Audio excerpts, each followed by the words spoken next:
So we undertook the project. Scott Teal said it'll take about 6 months, and I said, well, I want to do it right or I don't want to do it at all. And we both had the same goal in mind, the same commitment. And so it took 8 or 9 months and hours and hours and hours of recorded taped interviews and back and forth to make sure that everything was recorded, was put down correctly in print. And when it was all said and done, I was thrilled. And the book was written with brutal honesty. As I said, I was out of the business, so I had no hidden agenda. It wasn't like I was walking on eggshells on any specific subject in hopes of, being hired by somebody and getting back in the business. And by the same token, really, I had no axe to grind with anybody. And I just wanted to be honest about all the people that I'd been in contact with, be able to thank those who had helped me.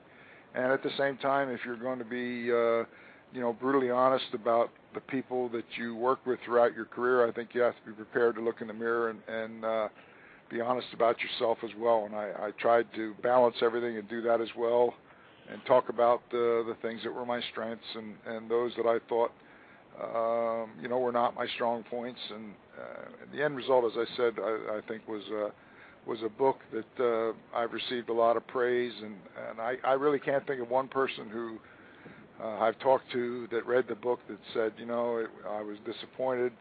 I've had people say it's, in some opinions, the greatest book ever written on wrestling. So that's strong praise, and I'm very proud of that. Definitely. What was it like working with the Midnight Rider? That was kind of like the War Games. I remember the bull rope match that I had with him, and that big cowbell clanging down on top of my head, and I'd be able to hear it continue to ring for about 5 minutes after it clubbed me in the head. So again, it was one of the interesting experiences on a long list of experiences throughout my career.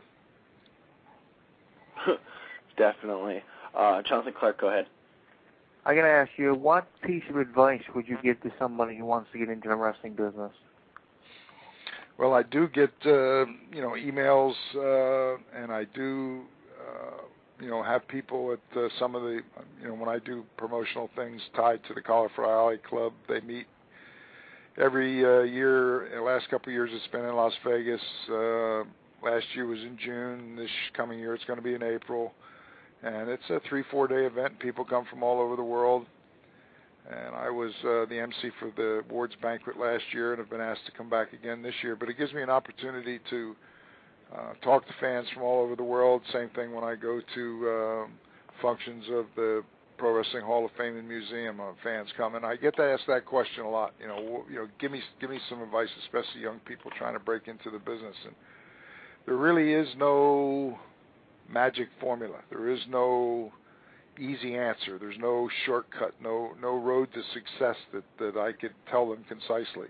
If anything, because the business has changed so much, sadly the opportunities now are much fewer than when I broke into the business, where you had all the regional territories and there were a couple hundred guys, making their living in the business full time. Now, unless you're with the World Wrestling Entertainment on their roster, or certainly TNA, there's still some groups that run Japan and Puerto Rico, but all in all, there aren't that many opportunities. So it's something where you really got to you've got to want it. You've got to be prepared to face disappointment. It's tough.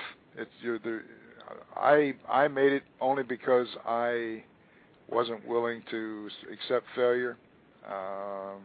I just kept going because I wanted it that bad, and a lot of people helped me, and ultimately I was successful. So I tell somebody today, be prepared for disappointments, and it's something that you've got to really want. And there are people that are on top and probably making a lot more. I know they're making a lot more money today than guys in my day that were working on top. So the rewards can certainly be substantial, but it's opportunities are less. But if you want it bad enough, dreams can still come true. Definitely. What was your time in WCW like? It was very frustrating. I had parted company with Vince McMahon after almost 8 years over some philosophical differences, and really I had started as a referee with Vince McMahon Sr., and when I got recruited to go there, I thought, my career had come full circle. That was at a time when the World Wrestling Federation was doing incredible business. I came there 2 years after they'd had the big match at the Pontiac Silverdome with Hulk and Andre, with all those people in there, and they were touring 3 different crews a night, so it was an incredibly successful operation, and I was excited to go there. And things change. I ended up back at WCW. I left Vince McMahon without a job. I left over a matter of principle, and ultimately was hired by WCW, which I thought, because of my lifetime of experience, I expected that maybe there might be a role there, but I certainly had no guarantee that that was the case. And when I got there, I never met Eric Bischoff. Had heard his name, knew that he was in charge of the company, and had enjoyed some success.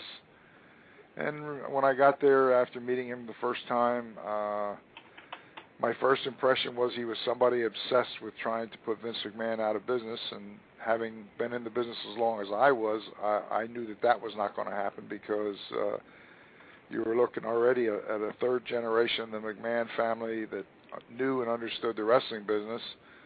And Eric Bischoff was someone who obviously did not have a wrestling background.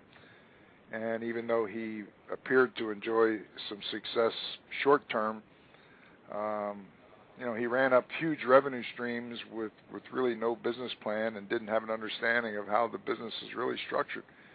And so it was a recipe for disaster. And I thought Bischoff can look upon me in 2 ways. He could first look at me as someone who has incredible experience, had worked with Vince McMahon for all those years, and to tap into to my lifetime of experience, I think I could have been an asset, certainly a good resource for Eric Bischoff to help him continue his success, maybe go to that next level. Or the other side of it is, if Eric Bischoff had looked at me as someone who, obviously, because of my experience, knew how little he knew, excuse me, and therefore was maybe a potential threat to him in his mind, because I could very easily expose, in spite of what was perceived as his success, that he really knew nothing, and that was not something that boded well for a successful future. And of course, I think Eric looked at me as someone that was a threat. I was there, but he never really tapped into me as a resource, and the relationship, really got worse and worse from that point, and it was, very frustrating for me, because I think if handled differently, WCW could still be in business today.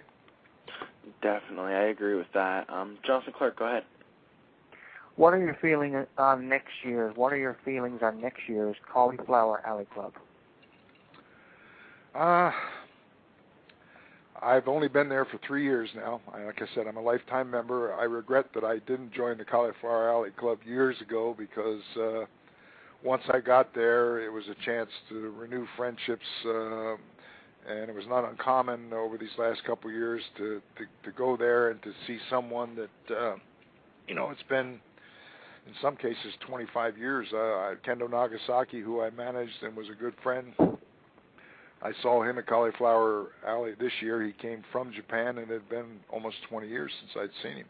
Les Thornton was there with his wife Terry. It had been 25 years, I think, since I had seen him. So it's something that I take away as much as I give by being there.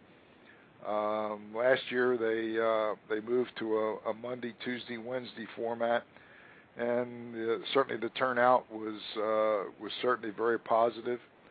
They're going back again to a Monday, Tuesday, Wednesday format again in Vegas, changing the location to hopefully something that's going to be a little bit more accessible in terms of accommodations in the hotel. But it's a great opportunity for me to see people that I haven't seen for a long time, to interact with the fans that I didn't have a chance to do years and years ago when I was on the road, because we were insulated from them. So the Cauliflower Alley, it's a wonderful organization that does some wonderful things in terms of scholarships and giving recognition to people who have devoted their life to the business, and on occasion helping people who are in dire financial needs. So there's a lot of things that the Cauliflower Alley Club does, and I'm very proud to be a lifetime member.